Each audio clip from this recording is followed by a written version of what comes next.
Hi, എല്ലാവർക്കും വിജീസ് കിച്ചൻ്റെ പുതിയൊരു വീഡിയോയിലേക്ക് സ്വാഗതം. ഞാൻ നിങ്ങളുടെ സ്വന്തം വി ചേച്ചി. എൻ്റെ പ്രിയപ്പെട്ട ഓരോരുത്തർ സുഖമായിട്ടിരിക്കുന്നു.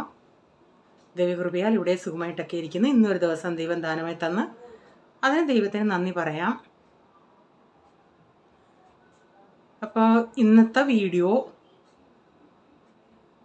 പെൻഡിങ് വീഡിയോ ഒന്നുമില്ല എനിക്ക്. കാരണം 2-3 ദിവസം വീഡിയോ ഒക്കെ എടുക്കാതിരുന്നത് കൊണ്ട് ഉള്ളതൊക്കെ എടുത്തങ്ങ് ഇട്ട് ഇനി ഓരോന്ന് ഇട്ട് വന്നേലേ ഉള്ളു. അപ്പോഴേ ഞാൻ എല്ലാവരോടും ഇതിലേതാ നല്ലതെന്ന് ചോദിച്ചതിൽ കൂടുതലും ആൾക്കാർ ഗ്രീനാണ് പറഞ്ഞത്. പോൾമോൻ ഉണ്ടാക്കിയതാണ്. മറ്റേത് കൊച്ചവനെ കുറച്ചൊന്ന് റേച്ചനുടെ ഒന്ന് ഹെൽപ്പ് ചെയ്തു. ഞാൻ പോൾമോനോട് പറഞ്ഞെടാ നിൻ്റെ ചുമ്മാ കള്ളം പറയാമോ. ഞാൻ പറഞ്ഞ അല്ലടാ, ഞാൻ വായിച്ച് കേൾപ്പിച്ച്. അവനെന്നേരം ഒരു ഭയങ്കര സന്തോഷമായി. കൊച്ചവനോടും പറഞ്ഞു മോൻ്റെ നല്ലയാ. പിള്ളേരല്ലേ, പിള്ളേർക്ക് ഇതൊക്കെ കേൾക്കുന്നത് ഭയങ്കര ഇഷ്ടമല്ലേ. അപ്പോൾ ഇന്നലെ ഞാൻ അനുവിൻ്റെ കാര്യം പറഞ്ഞ ഒരു കമൻറ്റ് വന്ന്, ബിജിയുടെ വീഡിയോ അനു കാണാത്തത് കൊണ്ടല്ലേ ബിജി ഇത്രയും ഇതായിട്ട് ഞങ്ങളോട് പറയുന്നതെന്ന്. അനു വീഡിയോ കാണത്തില്ലെങ്കിലും ഇപ്പം ഞാൻ അവളുടെ ഒരു വീഡിയോ എടുക്കുവാണെങ്കിലും ഞാൻ അവളോട് പറഞ്ഞിട്ടേ എടുക്കത്തുള്ളൂ. ഇപ്പോൾ അവളുടെ വീഡിയോ ഇടുവാണെങ്കിലും ഞാൻ പറഞ്ഞിട്ടേ ഇടൂ. കാരണം ആരും അറിയാതെ ഞാൻ ആരുടെയും വീഡിയോ ഇടാറില്ല. അപ്പം ഞാൻ ഇന്നലെ ഈ പറഞ്ഞതെല്ലാം ഞാൻ അവളോട് പറഞ്ഞിട്ടുണ്ട്. അവൾ ഇങ്ങനെ 6 മണിക്കേ പറഞ്ഞില്ലേ ഞാൻ ദാ വരുന്നു. അവിടെ ഹസ്ബൻഡും പറഞ്ഞില്ലേ അവൾ അവിടത്തേക്കിന് അങ്ങോട്ട് വരാനായിട്ട് ഇറങ്ങിയിട്ടുണ്ട്. മൊബൈൽ എൻ്റെ കയ്യിലാണ്. അപ്പം ഞാൻ ഇങ്ങനെ നോക്കിയിരുന്നു. അപ്പം അവൾ ഫോൺ അപ്പം അവൻ്റെ കയ്യിൽ ഫോൺ ആയതുകൊണ്ട് ഞാൻ ഫോൺ ഇങ്ങനെ, കാരണം വരുമോ വരത്തില്ലോ എന്നറിയാതെ പിന്നെ വയ്യെങ്കിലും ഞാനങ്ങ് ചെയ്യാന്ന്. കാരണം ഈ തറയൊക്കെ അത്രയ്ക്ക് 2 ദിവസം നമ്മൾ തുടയ്ക്കാതൊക്കെ ഇരുന്നാൽ നല്ല ആ 10ാം നമ്പറിൽ ജോലി പണിയും കൂടെ ഉള്ളതുകൊണ്ട് ആ പൊടികളൊക്കെ ഇഷ്ടം പോലെ ഇവിടെ ഇങ്ങനെ കിടക്കും. തറയിലൊക്കെ ഇങ്ങനെ ഉണ്ടായിരുന്നു. അപ്പം അതുകൊണ്ട് ഞാൻ അവൾ വന്നില്ലെങ്കിൽ ഞാൻ ചെയ്യാന്നുള്ള ഇതിലായിരുന്നു. അതുകൊണ്ട് അവൾ വരുമോ വരത്തില്ലയോ എന്നത് അറിയാനല്ലേ നമ്മൾ. അപ്പോൾ ഒരിക്കലും അവൾ വരുമെന്ന് പറഞ്ഞിട്ട് വരാതെ ഇങ്ങനെ ഇരുന്നിട്ടുമില്ല. ഞാൻ ഈ പറയുമ്പം അവളിവിടെ തുടയ്ക്കുക, അവൾ ഹോള് തുടയ്ക്കുമായിരുന്നു. ചിലപ്പോൾ നിങ്ങൾ പോലീസിൻ്റെ കിലുക്കം കേട്ട് കാണും. അപ്പം ഞാൻ അന്നേരം ഇവൾ ഈ ഫോൺ എടുക്കാത്തത് കൊണ്ട് പറയാനുള്ളത് മൊത്തം ഞാൻ വാട്സപ്പിലങ്ങ് ഓർത്തോർത്ത് വരുന്നതനുസരിച്ച് വാട്സാപ്പിൽ നമുക്ക് വോയിസ് മെസ്സേജ് ഇടുന്നുണ്ട്. അവൾ കേട്ടിട്ട് എന്തോന്നാലും പിന്നെ ഇന്നലെ അവൾ വന്നില്ലായിരുന്നെങ്കിൽ സത്യം പറഞ്ഞാൽ ഞാൻ, കാരണം ഇത്രയും നമ്മുടെ ബുദ്ധിമുട്ടിൽ ഞാൻ അവളോട് ക്ലിയറായിട്ടെല്ലാം പറഞ്ഞിട്ടല്ലേ വിട്ടത്. എന്നിട്ട് ഇങ്ങനെ ചെയ്യുവാണെങ്കിൽ നമ്മുടെ ബുദ്ധിമുട്ട് സമയത്ത് അല്ലെങ്കിൽ പറയണം ഞാൻ വരത്തില്ല എന്തോന്നുള്ളത്. അവൾ വന്നില്ലായിരുന്നു എങ്കിൽ ഞാൻ പിന്നെ വേറെ ആരെയും നോക്കിയേനെയായിരുന്നു.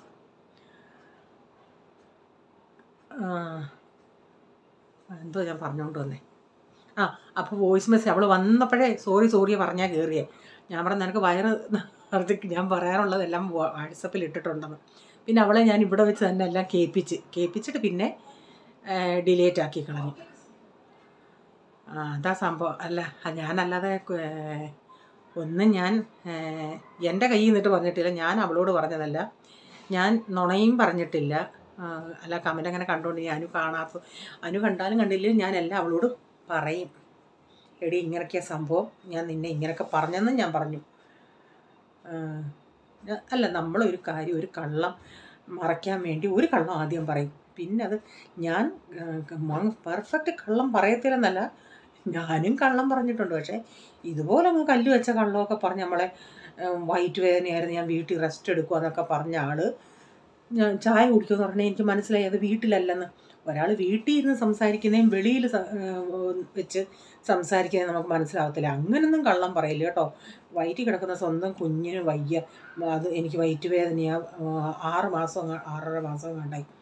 അങ്ങനെ നമ്മളെങ്ങാനും കള്ളം പറയാമോ? ഇല്ലാത്ത അസുഖം ഉണ്ടാക്കി പറഞ്ഞാൽ അതെങ്ങനെ ഇരിക്കും?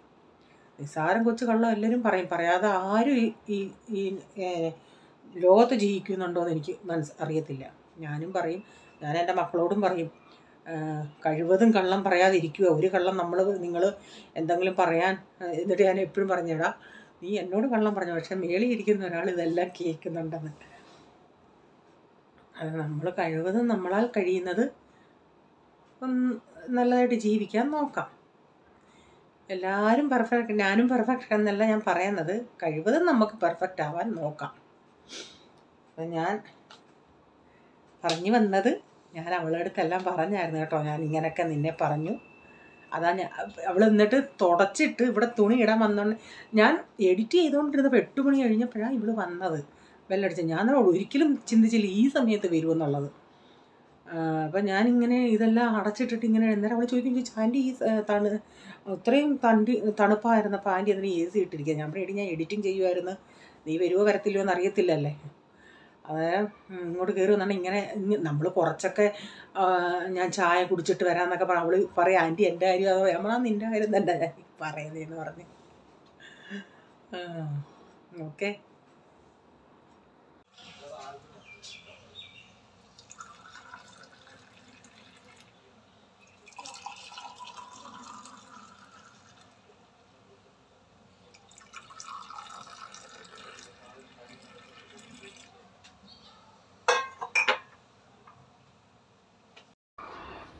രാവിലെ ചായയൊക്കെ ഉണ്ടാക്കി ഞങ്ങൾ 3 ചായ കുടിക്കാനെടുത്തു. പിള്ളേർക്കുള്ള പാല് ഞാനവിടെ പ്രൈസിന് ഭയങ്കര മടിയാണ് ഇങ്ങനെ കുടിക്കാൻ. അപ്പം ഞാൻ നേരെ വെച്ചാൽ പറയുന്നത് വെച്ചാൽ കോഫി പൗഡറിലിട്ട് കൊടുക്കുന്നു. അപ്പം പിന്നെ പറഞ്ഞ് വൈകിട്ട് അവന് ഞാൻ ഇച്ചിരി മഞ്ഞളിട്ട് കൊടുക്കും. അവന് അത് ഇഷ്ടമാണ് കേട്ടോ. അപ്പോൾ എൻ്റെ അടുത്ത് ഇപ്പോൾ പറഞ്ഞു ഇച്ചിരി മഞ്ഞപ്പൊടി ഇട്ട് തരാം. ഞാൻ പറഞ്ഞു എടാ അങ്ങനെ മഞ്ഞപ്പൊടി ഇട്ടാൽ ഒക്കത്തില്ല, മഞ്ഞൾ ഒന്ന് വേകണം എന്നാലേ അത് കുടിക്കാനൊരിതുള്ളെന്ന് പറഞ്ഞു. അപ്പോൾ എൻ്റെ ചായ വീണ്ടും ഞാൻ ഒന്ന് ഒഴിച്ച് വെച്ചൊന്ന് തണുക്കാനായിട്ട്. അപ്പോൾ കഞ്ഞിക്ക് വെള്ളം വെച്ചായിരുന്നു, അരിയൊക്കെ ഒന്ന് കഴുകിയിടട്ടെ.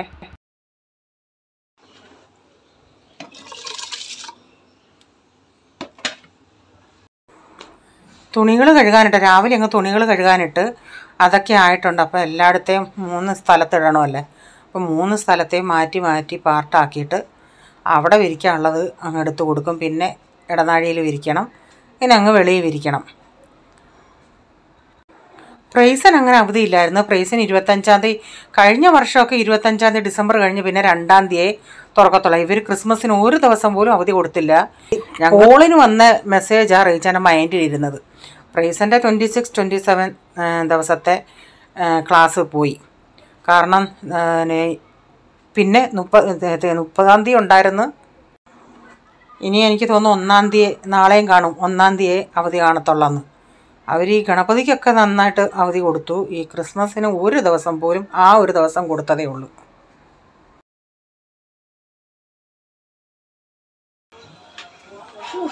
രാവിലെ തൊട്ട് വീഡിയോ എടുത്തില്ലെങ്കിലും 2 ദിവസത്തെ തുണികളെല്ലാം നാണ്ട ഇന്നലെ രാത്രി കഴുകി, ഇന്നിപ്പോൾ കഴുകി. അതുകൊണ്ട് അടുത്ത് അവിടെ കിടക്കുന്നു, അതെടുത്ത് ഇനിയിപ്പോൾ അടുത്തത് ഇടണം. എല്ലാ ഷീറ്റുകൾ ഈരണ്ട് ഷീറ്റ് കൊണ്ടുപോകണമായിരുന്നു. 2, 4, 6, 8 ഇപ്പോൾ പ്രൈസം മോനും ലാസ്റ്റ് ഡേയിൽ അവിടെ കിടന്നുകൊണ്ട് അവൻ്റെ ആയി. പിന്നെ ഇന്നലെ ഇവിടുത്തെ ഷീറ്റുകൾ മാറ്റണമായിരുന്നു എല്ലാം കൂടെ. ഇപ്പോൾ ഇച്ചിരി രാവിലെ കിട്ടുന്ന വെയിലേ ഉള്ളൂ. വൈകിട്ട് കഴിഞ്ഞാൽ പിന്നെ തുണികൾ വെളിയിലിടുകയാണെങ്കിൽ തണുത്തിരിക്കും. അതുകൊണ്ട് ഉണങ്ങാനൊരു ഇച്ചിരി വൈകിട്ട് കുഴപ്പമുണ്ട്. രാവിലെയും ഉള്ള വെയിലത്ത് പെട്ടത്തിട്ടേ വെക്കും. വീഡിയോ ചെയ്താണെങ്കിലും 2-3 ദിവസം കൊണ്ട് ഈ തുണി കഴുകക്കവും വിരിക്കലും ഇതെല്ലാം പിന്നെ മടക്കുന്ന പരിപാടി എൻ്റെ ദൈവമേ, അതൊരു നല്ല ജോലിയാണ്. അപ്പോൾ അല്ലെങ്കിൽ തന്നെ ഡെയിലി ഇവിടെ തുണി കഴുകും. പക്ഷേ ഇതിപ്പം ഇത്രയും കൂടെ ആയതുകൊണ്ട് തുണി ഇങ്ങനെ പെൻഡിങ് ഇങ്ങനെ കിടക്കും. ഇടാൻ പോലും വാഷിംഗ് മെഷീനിൽ ഇടാൻ പോലും സ്ഥലമില്ലാതെ. പിന്നെ ഞാൻ എല്ലാം കൂടെ അവിടോട്ട് മാറ്റി വെച്ചിട്ടുണ്ട്. ഇതെല്ലാം വിരിച്ച് കഴിഞ്ഞിട്ട് വീണ്ടും അതിൻ്റെ അകത്തോട്ട് ഇടാന്ന്. ഷീറ്റൊക്കെ 2 ദിവസം അവിടെ ഉപയോഗിച്ചു. അതൊക്കെ ഇനിയിപ്പം സെപ്പറേറ്റ് ഇട്ടിട്ടൊന്ന് റിൻസ് ചെയ്തെടുക്കാമെന്ന് വെച്ച്. അപ്പം ഇവിടുത്തെയൊക്കെ ഞാനങ്ങ് വിരിച്ചിട്ടിട്ട് പിന്നെ അകത്തെ വിരിക്കാമെന്ന് വെച്ച്. അപ്പം നാണ്ട അവിടുത്തെ എല്ലാം ഞാൻ പറഞ്ഞില്ല, തുണികളെല്ലാം ഞാനിവിടെ ഇനിയും അടുത്ത ട്രിപ്പുകളുണ്ട്. ഇതും എല്ലാം കൂടെ അതിൻ്റെ അകത്ത് ഇട്ടണേ അതങ്ങ് നിറഞ്ഞു. അപ്പോൾ ഈ തുണി ഇപ്പോൾ തണുപ്പിച്ചിരി ആയതുകൊണ്ട് ഉണങ്ങുന്ന പാട് ഒരു 6 മണി കഴിഞ്ഞാൽ പിന്നെ അത് വെളിയിൽ കിടന്നാൽ ഈ തണുപ്പ് അടിച്ചായിട്ട് നിൽക്കും. അതുകൊണ്ട് ഈ രാവിലെ ഇപ്പോൾ തുണി രാവിലെ ഇടണം. ആ രാവിലെ ഇച്ചിരി ഉച്ചവരെ ഒരിത്തിരി വെയിലുണ്ട്, അതിൽ ഉണങ്ങുവാന്നേലേ പറ്റത്തുള്ളൂ. അല്ലെങ്കിൽ പിന്നെ ഒരിത്തിരി തണുത്തിരിക്കും. അതാ കുഴപ്പം. അപ്പോൾ കറിയും ഇച്ചിരിയൊക്കെ ഇരിപ്പുണ്ടെല്ലാം. അപ്പോൾ അതുകൊണ്ട് ഞാൻ ഇങ്ങനെ സാവകാശം അങ്ങ് നിന്നതാ. അപ്പോൾ ഇനി എന്നാലും ഒരു തീയൽ വെക്കാമെന്ന് വെച്ച്.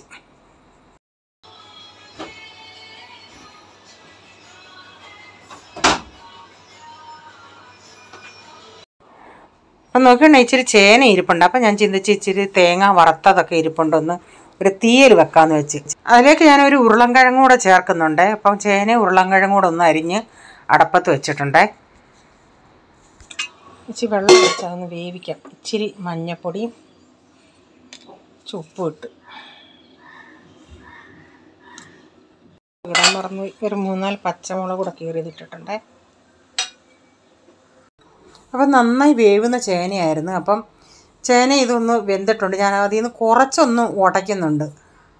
അപ്പോൾ ഉടയ്ക്കുന്നുണ്ടെങ്കിൽ ഒരു ഇത്തിരിയും കൂടെ കൊഴുപ്പും കിട്ടും. ഇവരല്ലാതെ ഈ ചേന പീസായിട്ട് കിട്ടിയ ഉരുളക്കിഴങ്ങ് എടുത്ത് കഴിച്ചോളും പോളാന്നേലും. ചേന അതുകൊണ്ട് ഞാനൊന്ന് ഉടച്ചു കൊടുക്കുന്നുണ്ട്. ഉരുളക്കിഴങ്ങും അതി ഉടഞ്ഞിട്ടുണ്ട്. ഞാനിവിടെ പാൻ വെച്ചിട്ട് ഒരു 1.5 ടേബിൾ സ്പൂൺ കാശ്മീരി മുളക് പൊടി, 2.5 ടേബിൾ സ്പൂൺ മല്ലിപ്പൊടി, 1/2 ടീസ്പൂൺ മഞ്ഞൾപ്പൊടി, ഒരു 3/4 ടീസ്പൂൺ ഗരം മസാല. അപ്പോൾ ഈ തേങ്ങ കുറേ നാളായാലും ബെൻസി സാധനം അയച്ചു തന്നായിരുന്നല്ലേ. അന്നേരം ഈ തേങ്ങ വറുത്തതോടെ ഉണ്ടായിരുന്നു. അപ്പോൾ ഞാൻ ചിന്തിച്ചെന്നാൽ അതവിടെ ഇങ്ങനെ ഇരിപ്പോൾ, അതുകൊണ്ട് നമുക്ക് തേങ്ങ വറക്കുന്ന ബുദ്ധിമുട്ടില്ല. അതൊരു 3-4 ടേബിൾ സ്പൂൺ ഇതിൻ്റെ അകത്ത് ഇട്ടിട്ട് ചെറിയ തീയിലൊന്ന് ഇച്ചിരി നേരം ഒന്ന് ചൂടാക്കി എടുത്തിട്ട് അങ്ങ് അരച്ചെടുത്താൽ മതി. അപ്പോൾ ഈ തീയൽ ഇവിടെ അത്ര താല്പര്യമില്ല. അതുകൊണ്ടാണ് ഞാൻ ഈ തേങ്ങ ഇങ്ങനെ വെച്ചിരുന്നത്. ഈ തേങ്ങയ്ക്കകത്തുനിന്ന് ഇന്നാൾ ഞാൻ ഒരു 2 പാക്കറ്റ് എടുത്ത് ചമ്മന്തിപ്പൊടി പോലെ ഉണ്ടാക്കിയത്. അതും അവർക്ക് ഇഷ്ടപ്പെട്ടു. അപ്പം ഈ ഒരു പാക്കറ്റ് ഞാൻ വെച്ചിരുന്നു. അതുകൊണ്ട് ഇപ്പോൾ അതൊന്ന് ഈ തീയലുമൊക്കെ എനിക്കിഷ്ടം, ഈ തീയലൊക്കെ. അപ്പോൾ ഇച്ചിരി ചാറായിട്ടാണ് എടുത്തത്. കാരണം ഇത്തിരി കുറുകിയെടുത്താൽ ഇവന്മാരൊന്നും ഉപയോഗിക്കത്തില്ല. അപ്പോൾ ചാറാകുമ്പോൾ അതിനെ ചാറയിൽ ഉപയോഗിച്ചോളൂ എന്ന് പറഞ്ഞ് ഇച്ചിരി ചാറ്. പക്ഷേ ഇപ്പം ഞാൻ ഇത്രയും ചാറുണ്ടാക്കുന്നതിലും വൈകുന്നേരം ആയതുകൊണ്ട് അതങ്ങ് ഇത്തിരി അങ്ങ് തിക്കായി കേട്ടോ. ഞാൻ ഈ ഉടയ്ക്കുകയും കൂടെ ചെയ്തത് കൊണ്ട് അതങ്ങ് നല്ല കൊഴുപ്പായി. അപ്പം ഞാൻ പുളി വെള്ളത്തിടാൻ മറന്നു പോയായിരുന്നു, വാളംപുളി.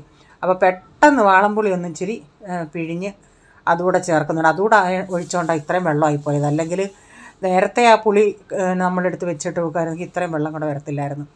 അപ്പോൾ പിന്നെ ഉപ്പൊക്കെ നോക്കി ഉപ്പ് കുറവായിരുന്നു. പിന്നെ ആവശ്യത്തിനുള്ള ഉപ്പൊക്കെ ചേർത്ത് അതൊന്ന് തിളച്ച് വരട്ടെ. അപ്പോൾ തിളയ്ക്കുന്ന നേരം കൊണ്ട് നേരത്തെ നമ്മളില്ലേ മത്തി വെട്ടി വെച്ചായിരുന്നല്ലേ, അത് ഞാൻ കുറച്ചെടുത്തെന്നാൽ ഇന്നിപ്പം ചെറുപയർ തോരൻ ഇരിപ്പുണ്ട്, മോരുകറി ഇരിപ്പുണ്ട്, ഇന്നാളി വെച്ച പരിപ്പ് മത്തങ്ങയും പയറും ഇട്ടിട്ട കറി ഇരിപ്പുണ്ട്. അപ്പോൾ അത് ഞാൻ ഫ്രിഡ്ജിൽ വെച്ചു. അപ്പം തീയലും അതുകൂടെ ഒരു കോമ്പിനേഷൻ ഇല്ലല്ലേ. മോര് ഇപ്പോൾ ഇത് തീയൽ ഇഷ്ടമല്ലാത്തവർക്ക് മോരുണ്ട്, ചെറുപയർ തോരനുണ്ട്. അപ്പം അതിൻ്റെ കൂടെ ഈ മത്തിയും കൂടെ എടുത്ത് വറക്കാമെന്ന് വെച്ചു. അപ്പോൾ അത് വെട്ടി വെച്ചതായതുകൊണ്ട് ഞാൻ 2 പാർട്ടായിട്ട് വെച്ചിട്ട് ഒന്നി വറക്കാം അല്ലെങ്കിൽ തോരൻ വെക്കാമെന്ന് പറഞ്ഞാൽ വെച്ചേ.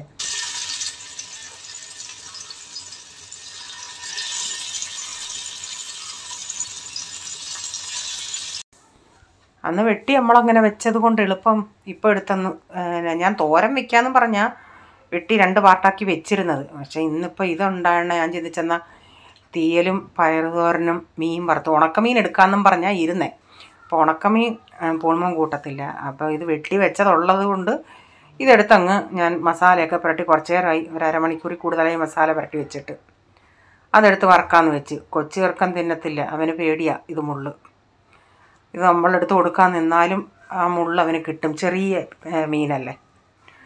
അപ്പോഴത്തേക്കിന് നമ്മുടെ കറിക്ക് ഞാൻ തിളച്ച് നന്നായിട്ട് ഇതായിട്ട് വന്നായിരുന്നു. അപ്പം ഞാനതിൽ ഇച്ചിരി ഒന്ന് ആദ്യം ചിന്തിച്ച് കടുക് വറുത്ത് ചേർക്കേണ്ടത്, പിന്നെ ചിന്തിച്ച് ഇച്ചിരി കടുക് കൂടെ വറുത്ത് ചേർത്തേക്കാന്ന്. അപ്പം മീനും ഇവിടെ ഞാൻ തിരിച്ചിട്ടിട്ടുണ്ട്. അപ്പോൾ ഉച്ചക്കത്തേക്കിനിപ്പം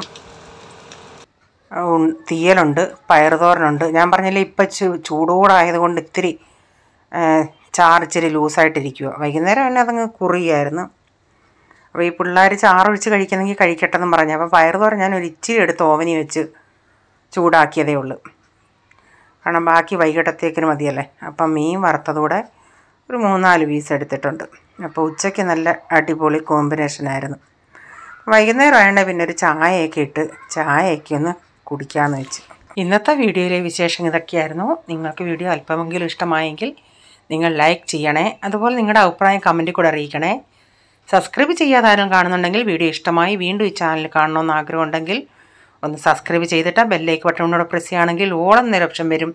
അതോടെ പ്രസ് ചെയ്യുകയാണെങ്കിൽ ഞാനിടുന്ന വീഡിയോയുടെ നോട്ടിഫിക്കേഷൻ നിങ്ങൾക്ക് എന്നും വരുന്നതായിരിക്കും.